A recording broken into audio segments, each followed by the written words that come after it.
All right, so our featured speaker for today is a 10-time bracelet winner. He needs no introduction, obviously. Everyone knows who Doyle is. He's the most famous poker player in the world times 10.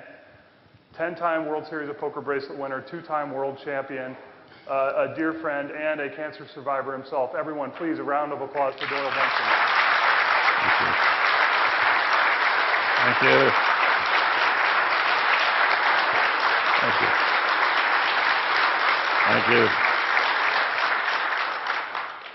Doyle, I said before, this is my Barbara Walters moment, so I'm a little nervous too. It's hard to get started with a career that's lasted 50 years. Two-time world champion, 1977, 1976, 10-time bracelet winner. You're only one behind Phil Hellmuth. It looked like Phil was going to get his 12th, which would have made me change his presentation to 12 ways for a better no-limit hold'em. But you've done everything in the game, and yet you've been able to stay on top for more than 50 years. What's the key in your mind to staying at the top of the game for that long? Well, I think you got to just be pretty lucky to have good genes, and I've come from a long line of livers on my mother's side, especially. Most of them live to be in their 90s, and some of them into their hundreds. And I've always tried to stay mentally alert, and I love to play, so I never stopped playing. And I just think I'm, exceedingly fortunate.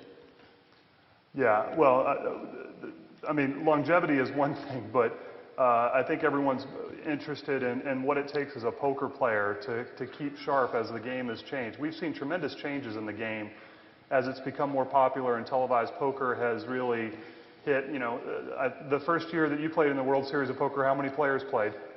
6. 6. 6, okay. And this year, there'll be more than 6,000, pretty clear. And, but the point is, you've seen the game change tremendously over the years, and yet you're still an extremely formidable opponent, one of the best in the game. How have you been able to keep up and stay with the game as it's progressed and players have gotten better? Well, I've always been a person that played the person that I was against more than the new wave of poker, where they got everything figured out mathematically and the proper procedure. I kind of try to get inside my opponent's head and think what he's thinking, and it's been working for me, so I'm not going to change. Yeah, it's been working for you. Over $6 million in career tournament winnings, including, like I said, those 10 bracelets, but also a World Poker Tour championship you won a few years back. How important was that WPT win to you in the whole scheme of everything you've done in poker? Well, it was important, I think, because at that time it was the largest field that was ever assembled in a poker tournament. And, I'd received a lot of heat because in the early World Series of Poker, the fields weren't that big. But we weren't really concentrating on trying to win bracelets. We were just trying to bring people out for the cash games. And so... So it was a little bait and switch. Get them in for the bracelets and then fleece them after? Well, that's exactly what it was. And, I only played 2 events a year for a number of years. Instead of, I see some of these guys playing, 40 or 50 events in these things, and I don't know how they do it. 2 people come to mind, is Daniel Negreanu and Barry Greenstein. Right. And every time I look up, they're in the tournament. Sometimes 2 or 3 at the same time. 2 or 3 at the same time. And I don't know if it's my age or my mentality, but I just don't think I could do that. I mean, I love to play the cash games, and I've only entered 2 this year at the World Series here. I plan on playing the rest of the $10,000 events. Okay, very good. You mentioned that in the first year of the World Series, there were only 6 people. Now, people may not know, there actually wasn't a tournament that year. It was just 3 or 4 days of play, and then you guys elected who they thought was the best overall player. And the winner of that competition or that election was? Johnny Moss. Johnny Moss. Johnny Moss was elected the first world champion of poker. Who would be elected today? If the same procedure were in place, who do you think would be elected as the world champion? Well, I think the consensus probably is Phil Ivey. I haven't played that much with Phil, and the few times I have played with him, I've never seen him loser. So I don't know how he reacts when he gets loser, because he never gets loser. But I think that he's probably the consensus pick right now, I would say. If Chip Reese were alive today, would Chip replace Phil as your pick? As the all-around poker player, Chip Reese was the best I've ever seen. What made him so good? His demeanor, his composure, the fact that we talked about it. He said, my A game's not any better than a lot of people, and maybe not quite as good. He said, but my D game is almost as good as my A game. And I think that explained it pretty well. He was always in control of himself, and he was a natural game player. And what killed him, incidentally, a lot of people don't know it, he had rheumatic fever when he was a kid, and he stayed out of school for a year and did nothing but play games. And so that he developed a game plan mentality, and I know that he was the best all-around game player. I mean, like backgammon, chess, all the different card games. I mean, he was phenomenal. So the election were held today, you'd vote for Chip, and I think a lot of other people would as well. The Hall of Fame. I know a lot is, you get a vote, obviously, as a former world champion and as an inductee. Who's not in the Hall of Fame that should be, in your opinion? That's a tough question. There's a lot of deserving players. I think that they put the age limit to 40 now. I'd have to see a list to pick out of the group that I would think. But I know there's a lot of them that I think are deserving. Okay. I can't right offhand. I don't know. Not willing to name names. Talk about, I know that in 1960 you got married to Louise, and still married. She's a lovely woman. I've had an opportunity to spend some time with you guys over the years. Talk about Louise and what it takes for a woman to stand behind a gambler that's seen the swings and the ups and downs that you've seen throughout your career. Well, Louise, I think she's probably the most remarkable person I've ever known. She can get upset over little things, but when it comes to big things, she handles them amazingly well. And we first started going together, she didn't know I was a gambler. I think I told her, it was a story in the book, and why I didn't tell her I was a poker player, I don't know, but I told her I was a bookmaker when I met her. Oh, that's a lot better. And she thought she was acquainted with my academic background, which I had a master's degree and so forth to be a teacher, and a business degree, and she thought that I was a bookkeeper. And not the bookmaker. Yeah, and so literally, I mean, I like to use the term she was square as an apple box, but. We went together for several months, and with her thinking that, and then I guess we were in love by then, and then actually the FBI raided our house, and at that point she found out what a bookmaker was. She wasn't there, by the way. It was a fellow named Sailor Roberts and myself. Talk a little, wow. I didn't expect that one.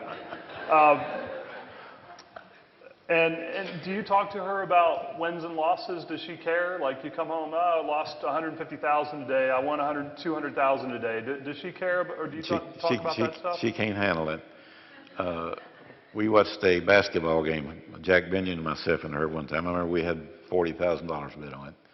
And she was an absolute nervous wreck by the time it was over. And ever since then, I don't give her any specifics. I know it's kind of hard one time lost $350,000 at the Bellagio. I went home, been up all night, and she said, "Well, let's get some breakfast before you go to bed." And I said, "Okay." We went to IHOP, and they had some blintzes that we ordered along with some eggs, I think, and she wanted a half order. I said, "Okay." We ordered a half order, and they brought out a big plate of them, And after we got them, she said, "Let me see that check." She said, "I just wanted a half order." She said, "Here they've charged $7 or something for the." And she complained about that $7 check all the way home, and I had to listen to it. So that's one of the pitfalls that you just have to put up with it. Did you tell her about the No, 350? no. I can't imagine why. She is a very conservative lady, by the way. Yeah. In 1962, she was pregnant, and you were diagnosed shortly thereafter, I believe, with a tumor in your neck. Mm-hmm. Yeah, I had my brother had just died with cancer, and it started the same way. I had a little knot right here on my neck, and I started taking antibiotics for it, and it just kept getting bigger and bigger. And finally, the doctor said, "Well, I think we better take that out." He said, "I don't think we're going to have any problem with it, but it needs to come out." So I was in Fort Worth, Texas at the time, and they took me into surgery. I was in surgery for 8 hours, and it was melanoma, and it was advanced, and they sewed me back up. And I talked to him. I said, he told me to get my affairs in order. I said, "Well, did you get it all?" And he said, "No." I said, "I can never forget the words." He said, "Melanoma is like a black corruption. You can see it with your naked eye."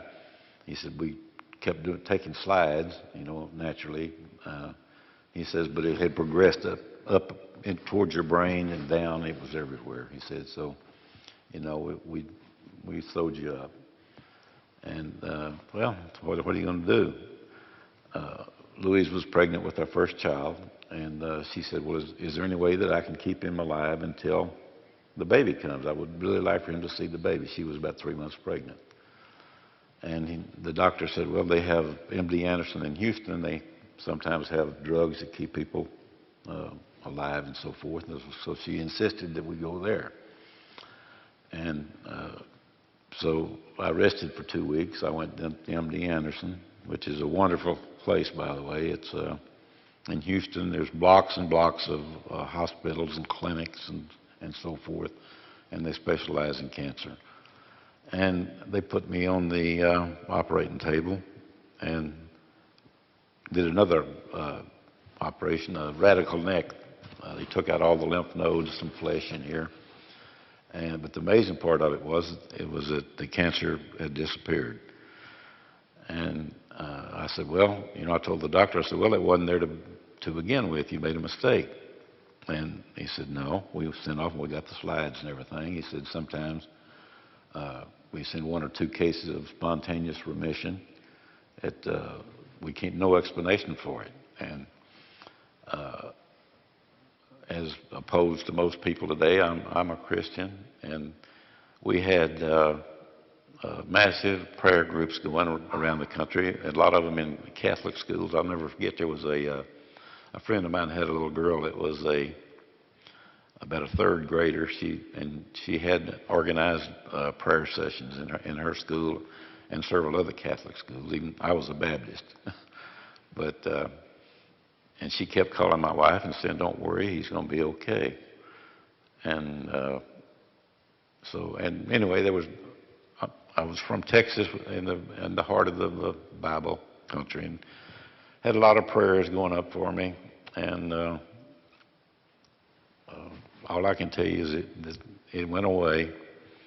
And people can make any kind of explanation they want. I kind of feel like it was some kind of intervention from God. I don't know. I don't know why He would want me to be around anyway. But I'm still here, and thank you. And then I had another little bout. I had a lipoma in my neck. And because they wouldn't give me any pain medicine in MD Anderson because they said that I might need it later on. And so consequently, we went to Santa Barbara.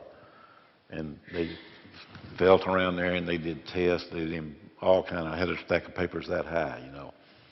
And I finally asked the doctor, I said, well, have you taken many of these things out? And he said, yeah, I did one time. He said, it wasn't as big as that one.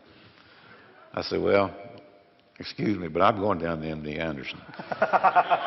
So I went to MD Anderson. I had a stack of stuff. The doctor cut me in. I said, Dr. Ballantyne, here's the tests and everything they did on me. He took them, kind of threw them on his desk, sat down in the chair. He said, a minute. He felt around on my neck and everything. And he said, well, I'll take care of you tomorrow. I said, I don't think it's malignant. I said, well, do you want to see the test? He said, no. And I said, well, have you ever done any of these? I do 2 or 3 a week. And so I came out fine out of that one. And then again, about 6 months ago, I went for a checkup at the dermatologist, and I just had a spot on my arm here. And he said, what is that? And I thought it was where the dog had hit me, and it had bled underneath the skin. It was just blue. I told him that. And so he said, well, we better take it out anyway, so it should be healed by now. He cut it out, and it was melanoma again. So I said, well, I'm going to MD Anderson. And so I got down there, and I went in, and I was sitting there, and this doctor came in. He was laughing. I said, well, what's so funny, Doc? And he said, well, I've got your chart here. He said, you were here 48 years ago, and you were expected to live 3 months, and here you are again. And I said, yeah, here I am. And so anyway, they operated on me, and they cut a big incision here and took out a lot of flesh here, and I haven't had any more problem with that. So I'm very appreciative of MD Anderson and any cancer donations that I hopefully some of it gets to MD Anderson because they do a wonderful job down there. Yeah, they do. Yeah. So maybe the third time's the charm. Yeah, yeah. Wow. After having survived 3 bouts, do you have any words of advice to people that might be going through similar things or have family members that might be going through similar things? Well, I think in the words of what Jim Valvano, he said, just don't give up, just don't ever give up. And, you know, you need to have regular checkups and listen to your doctors. And if my recommendation doesn't mean anything, you go to Texas to MD Anderson. I was about to say the same thing. All right, wow. What makes a professional poker player a pro? He makes his living that way. There are different ways to make a living as a pro these days. Can you elaborate any more on, you know, like you say, oh, that guy's a pro, that guy calls himself a pro. What's the difference? Well, I guess the guy that calls himself a pro, he does make his living. I think you have to make 100% of your living playing poker to really be a poker pro.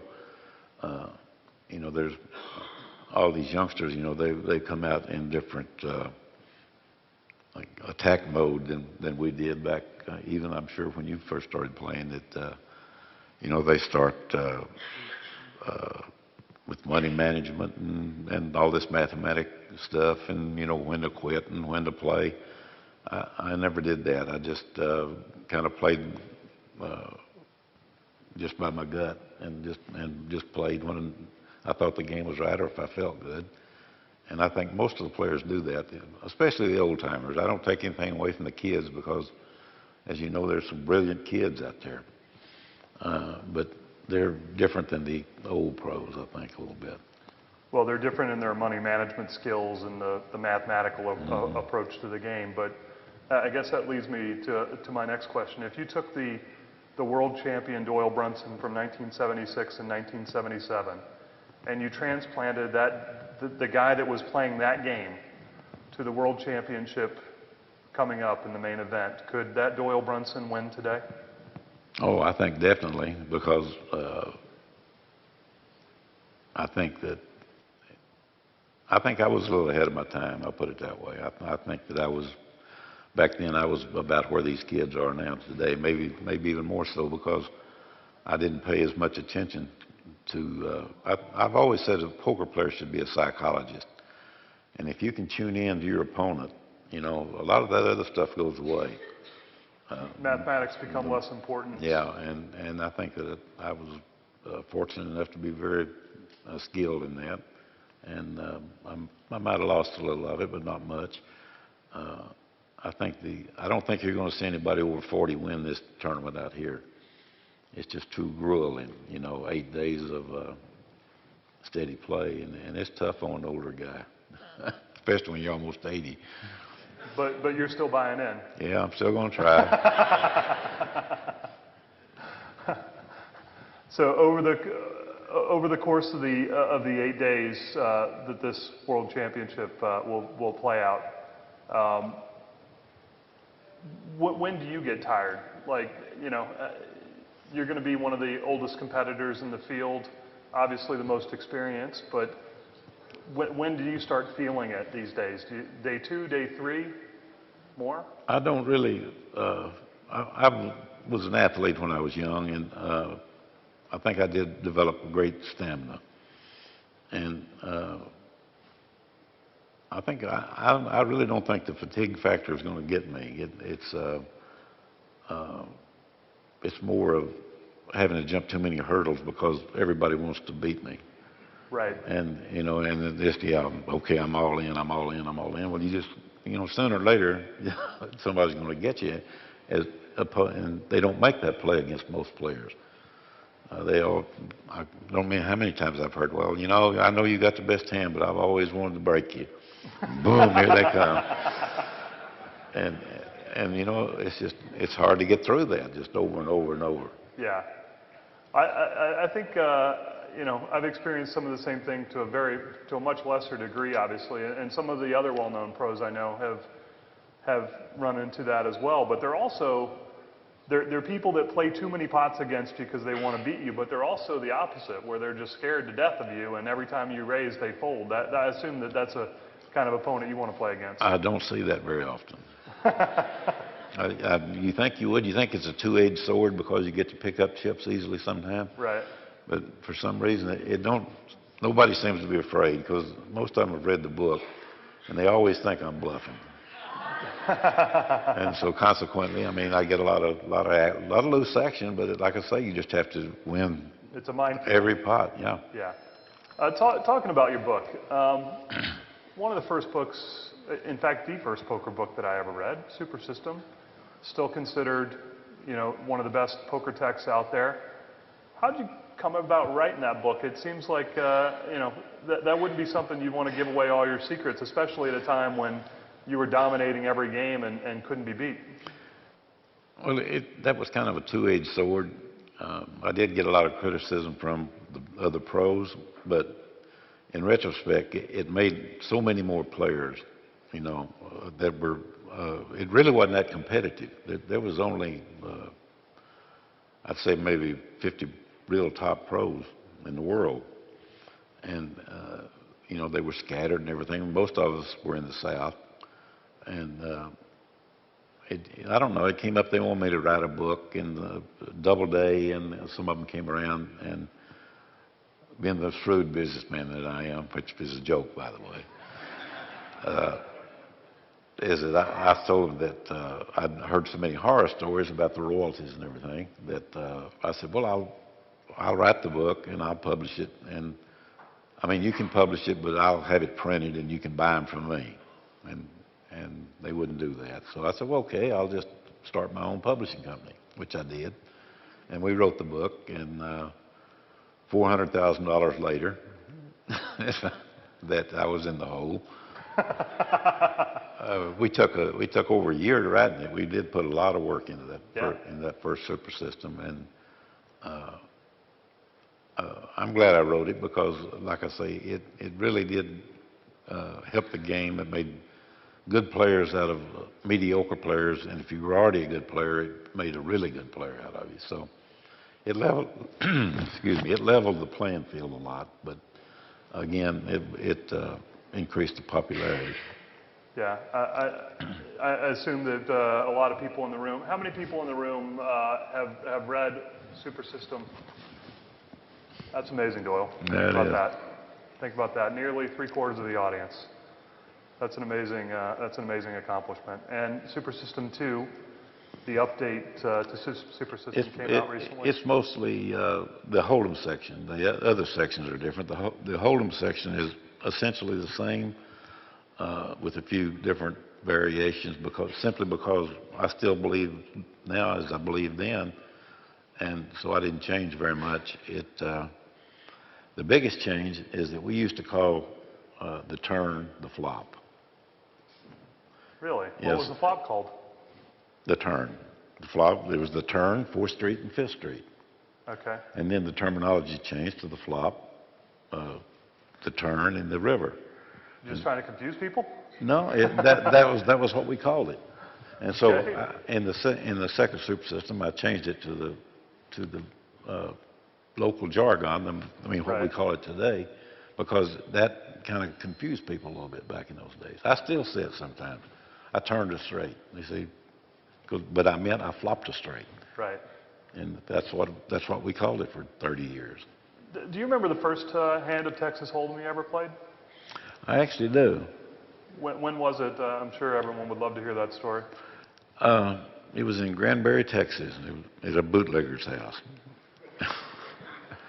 And he was running the game, and he was kind of the mark, and he explained the game to us, and he dealt it, and I just caught on right away that you need big cards, and as opposed to where it seemed like a lot of the players, for why I don't know, couldn't comprehend that, and so I was successful with it right away, and then when it became the game of choice, Sailor Roberts and Amarillo Slim and myself were on the road, and we dealt out hands.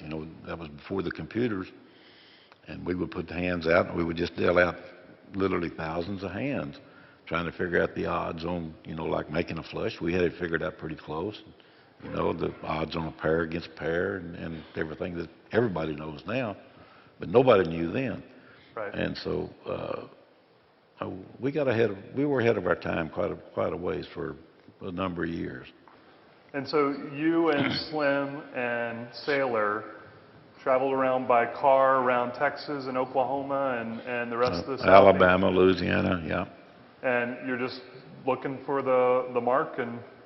Well, it wasn't that so much. It was kind of a nucleus of pros. I'd say maybe 10 or 12 that would go to different towns. Now, they all knew us, but every town had a group of guys that wanted to play with us.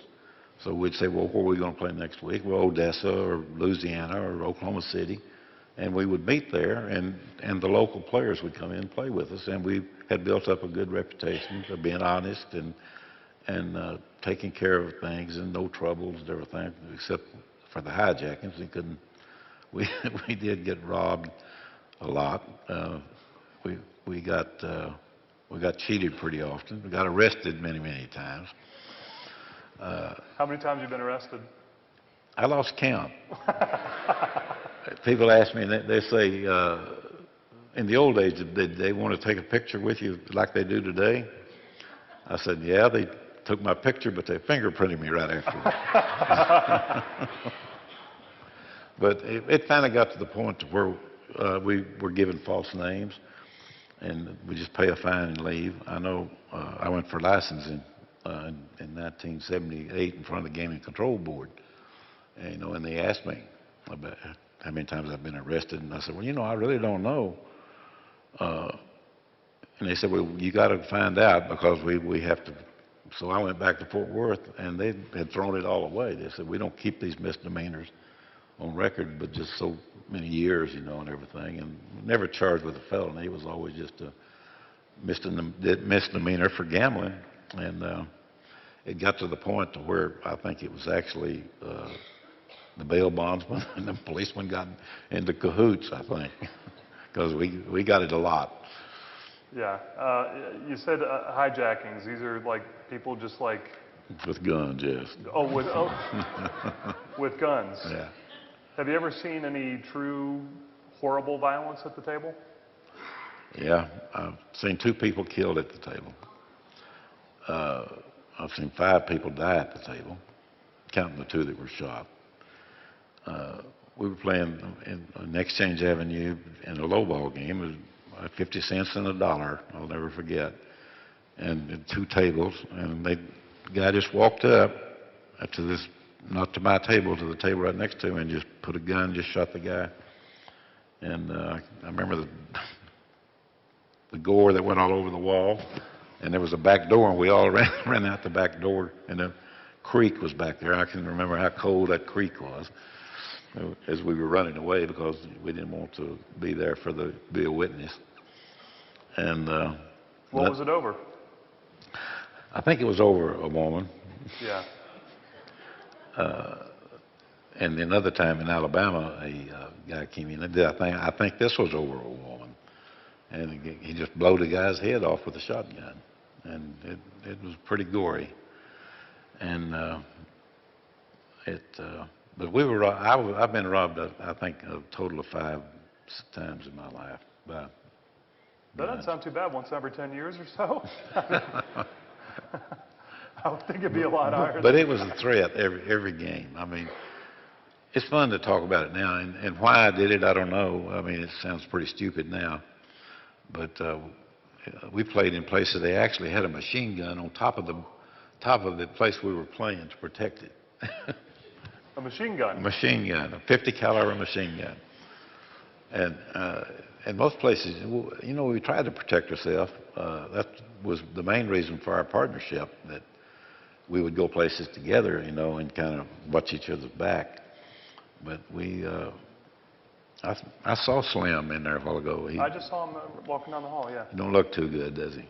No, I think he's gone through 3 or 4 pacemakers, and he's had some bad health. Yeah. You've got a lot of colorful stories about the old days. But if someone like myself were to ask you your favorite poker story to tell of all time, what would it be? Oh man, I don't know. I think maybe the World Poker Tour Championship might have been one of my most memorable because I was actually thinking about retiring at the time, and I went to Montana. We got a place in Montana, and I went up and I was thinking about it, and I said, no, I still feel pretty good. I think this was when 2005, I think. And so I went down to the Legends of Poker at the Bicycle Club, and like I say, it was the biggest field that was ever assembled at that time, and played really well, and I won it. And I kind of go by results. I think I've had one losing year in my life, and I think as long as I have winning years, I think I'll keep playing. Yeah, you were quoted as saying, "You don't stop playing because you get old. You get old because you stop playing." Yeah, that's true.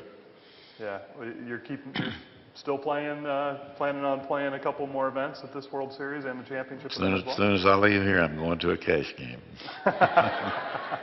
Where are the big cash games in Vegas these days? I know it's migrated around town. It used to be Bellagio. Before that, who knows? You know, Mirage. Where's the big cash game happening? It's mostly at the Bellagio. Okay. They moved to the RA for a period of a few months, but it's back at the Bellagio. It's my favorite place to play. What makes the Bellagio poker room so great? Well, they've got Bobby's room back there, where it's more private, and plus they treat us very well, and it's just comfortable, and it's just always it's the Old Dunes Hotel where I played when I first came to Las Vegas. And when you leave today, how big will the game be that you're going to play? I think it's 1,000 and 2,000 limit, which is not nearly as big as it used to be, but the economy and plus Black Friday kind of knocked it sideways. Yeah. And that's big enough. It's big enough to be interesting. Big enough to be interesting, yeah. And what's a typical winning or losing session kind of average, if you could think of it that way? I think in this particular game, I think probably 100,000. 100,000. And are there any of the young internet kids playing in They that? are playing. That's what makes it so nice.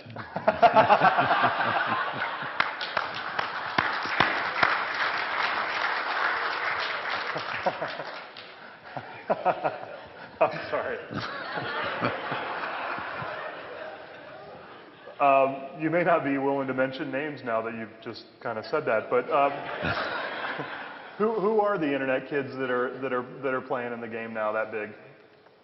Well, there's a whole lot of them. Yeah. I know Scott Seaver. He just won a tournament here, by the way. I mean, all these kids that are playing they were great on the internet, but it remains to be seen whether they can play live poker and be great. Obviously, they've all got tons of talent. Most of them are very well educated. It's amazing, you know, how many of them have got degrees from colleges. But there's there's just tons of them. And the Brunson 10 was a group. But that was a myth. I can't pronounce his name, and Donnie Stern and Chris Moorman, the great Ansky, whatever the heck his name is. But I mean, they were all great players. They still lack a little bit at the table, though. They still are not really comfortable because it's a little bit different game, and they have a few tells that they'll work their way out of them pretty quickly. 'Cause, I mean, they're all talented kids. You work their way. You work them out of I'll help out of them, pretty yeah. quickly, yeah. Do you like playing poker on the internet? I mean, I know it's not possible right now, but you know, I know that you were playing, right? Not very much. Not very much. I Did you enjoy it when you were playing? I truthfully didn't. No? These guys that play these long sessions, if I play a couple of hours, I get bored, and I can't help it. I couldn't trust the internet completely. I didn't ever go up to the real big games. I know that the sites tried to be honest, and most of them were, but obviously sometimes things go wrong. And I just couldn't see playing for hundreds of thousands of dollars on the internet. I couldn't. So I think you should stay at your whatever level you're comfortable with. If if you want to take a shot and lose $1 million, well, go ahead. But I just never did do it. Speaking about losing millions of dollars, you alluded to some investments that haven't really paid off over the years. I know I've talked to you about several quote-unquote opportunities that have been presented. Are poker players good businessmen? No.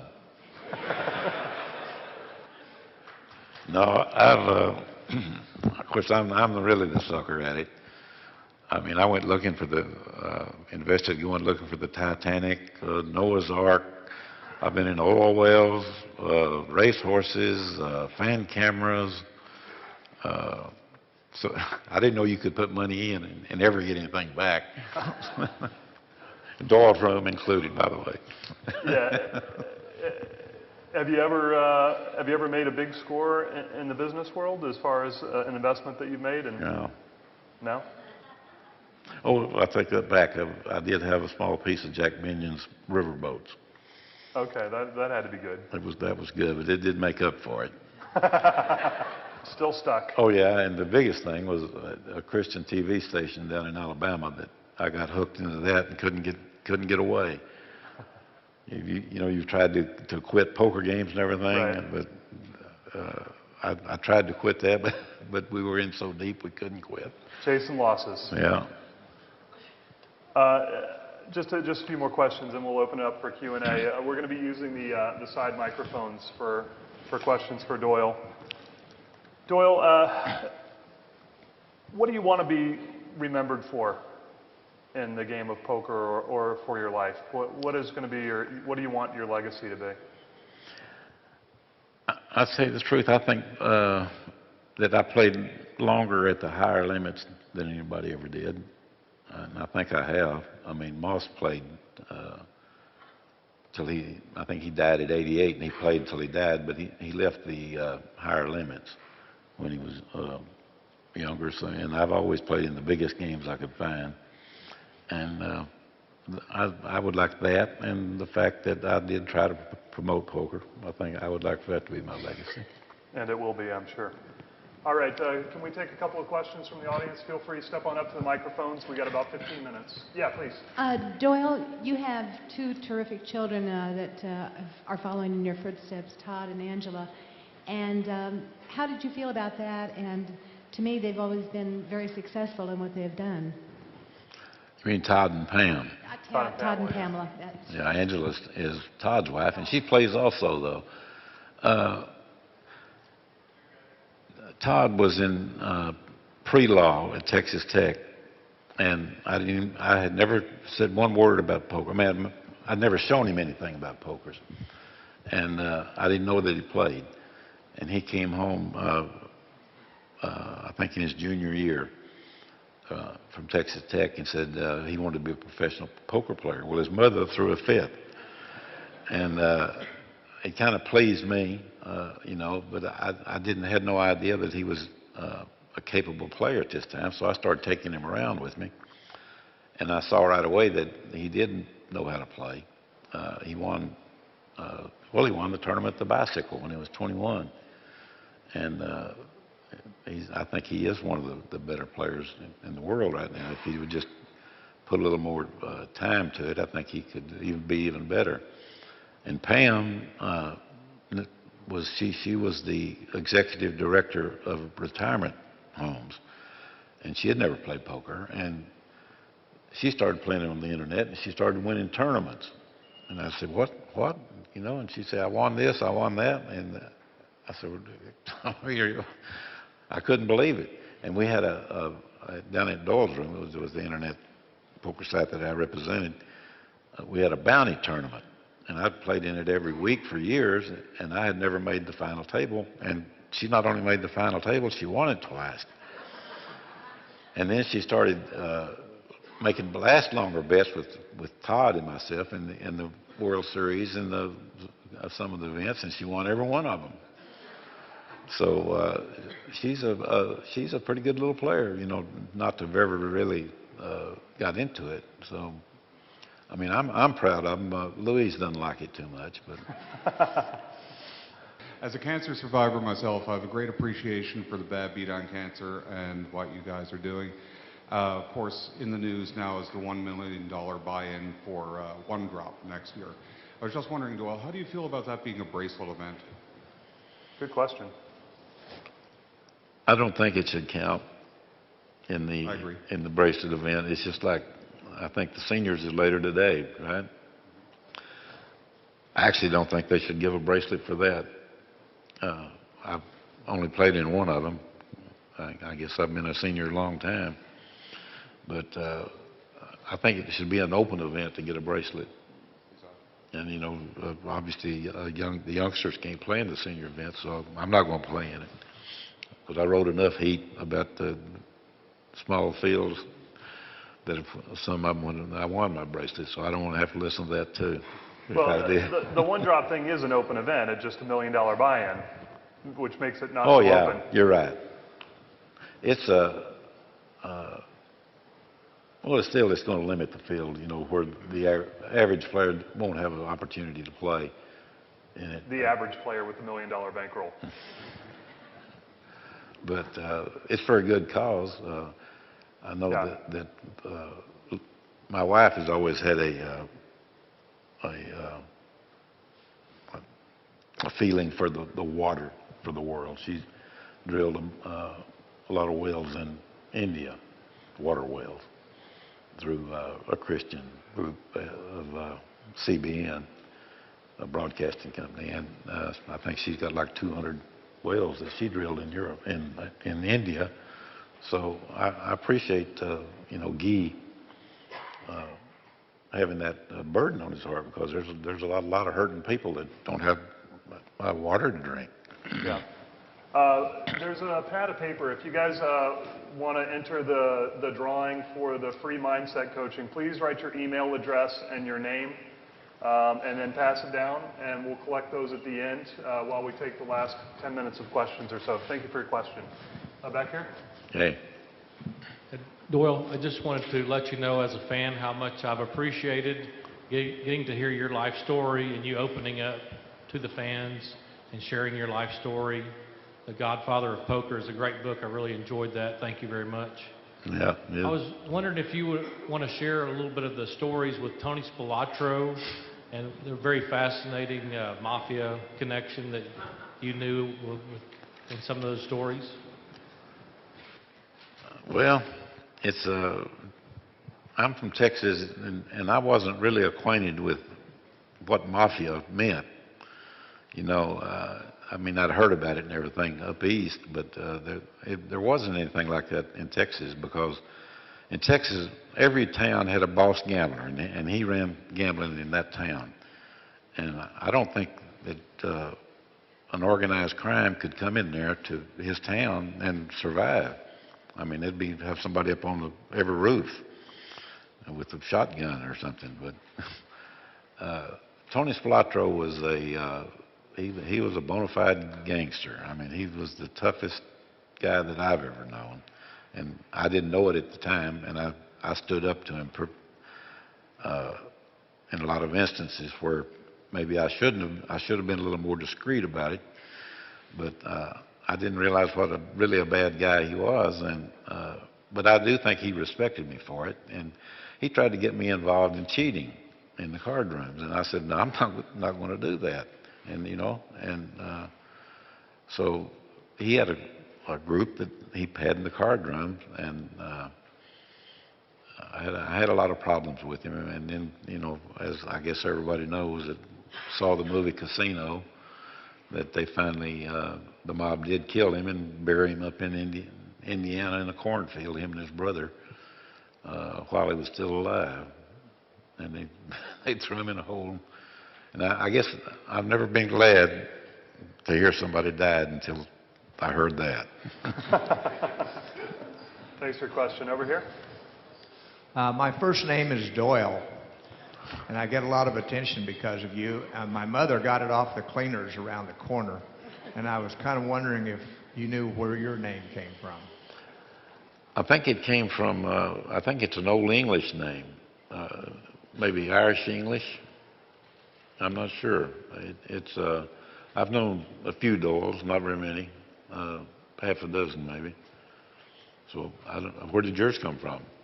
Well, Arthur Conan Doyle wrote Sherlock Holmes, and of course that's my last name is Doyle Holmes, and I thought she was some kind of literary person, but it turned out, like I said, it was from Doyle's Cleaners around the corner. But so that's, all right, thanks. Okay. Thank you. Good afternoon. I have a two-part question. As you were growing up, being your poker star that you are, who were your people that you were looking to beat, like people are trying to beat you? And then if you could also address women now in poker and how you view that? When I first started, Johnny Moss was the best poker player. I mean, people don't remember Moss because he was kind of older when he came to Las Vegas. He got exiled out of Las Vegas. They talk about the mob, all these stories about the mob and everything. I don't know how they sound to you guys, but he actually had to leave Las Vegas for about 20 years because of something that he was involved in. But so he kept the games going in Texas, and as a young pro, if I had a mentor, it was him. I kind of patterned my game after Johnny Moss. And as far as women goes, I used to previously didn't think that women should be at the poker table, but I've changed my mind because there's so many good women players now. There's really some good players. I mean, they're not just women, they're good poker players. Did your daughter help change that? Yeah, she did a little bit.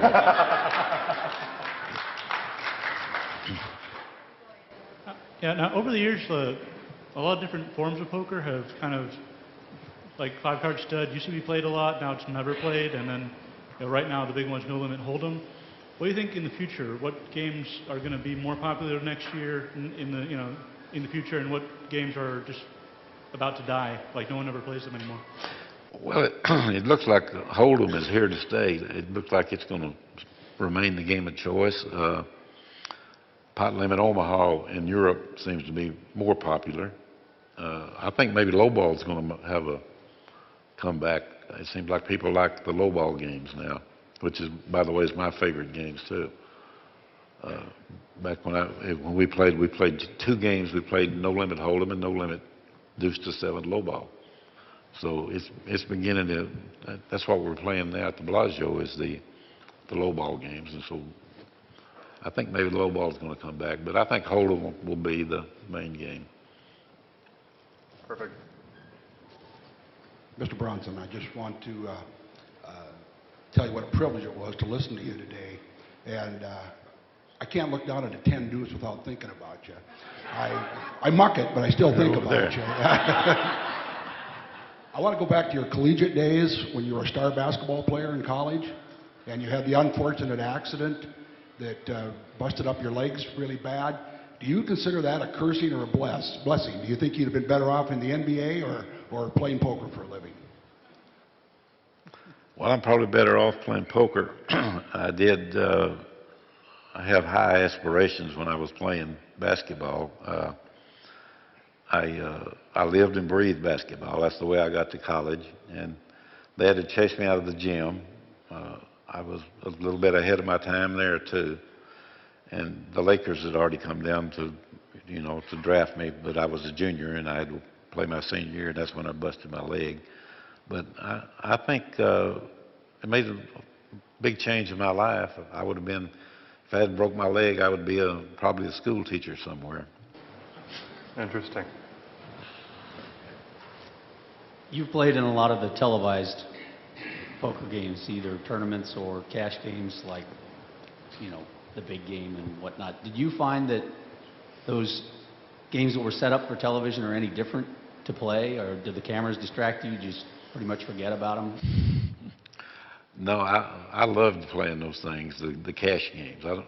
The tournament format I don't like, but the cash games, it's the young internet group that they're trying to make an impression on and that they don't play really good poker, real solid poker. So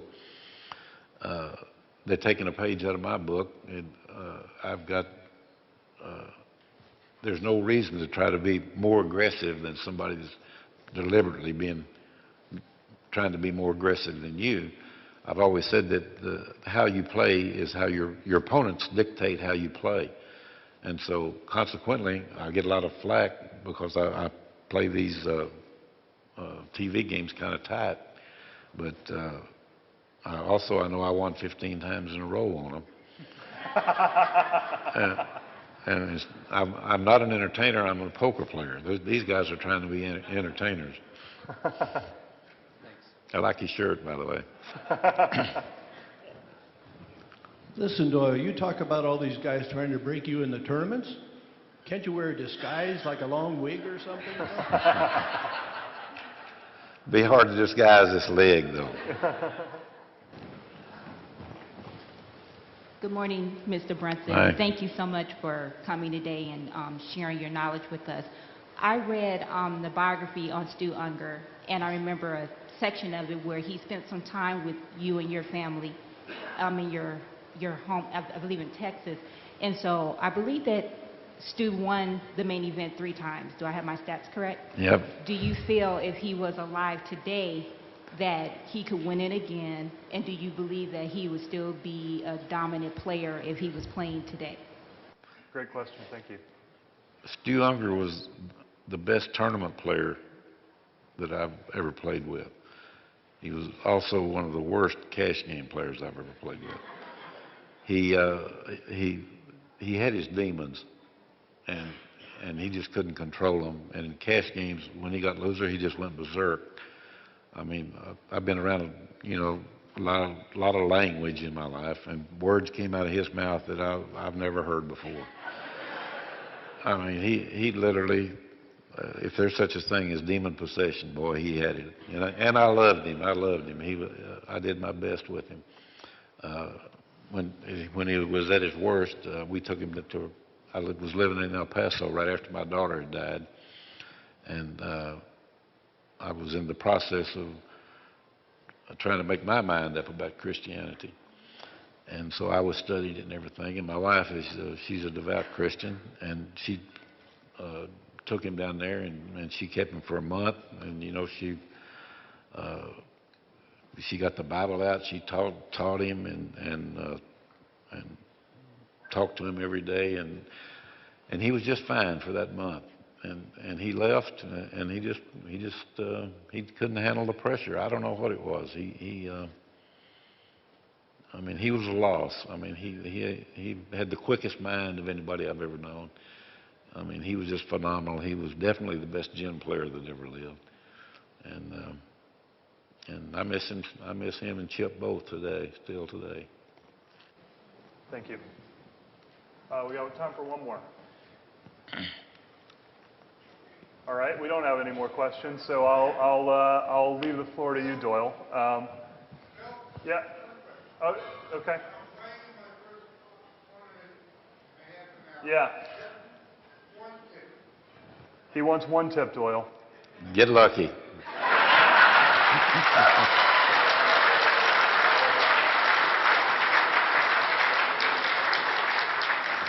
All right, guys. How about a nice standing applause for Doyle Brunson? Thank you. Wow. Oh. Thank you very much. Thank you. Appreciate it. Thank you.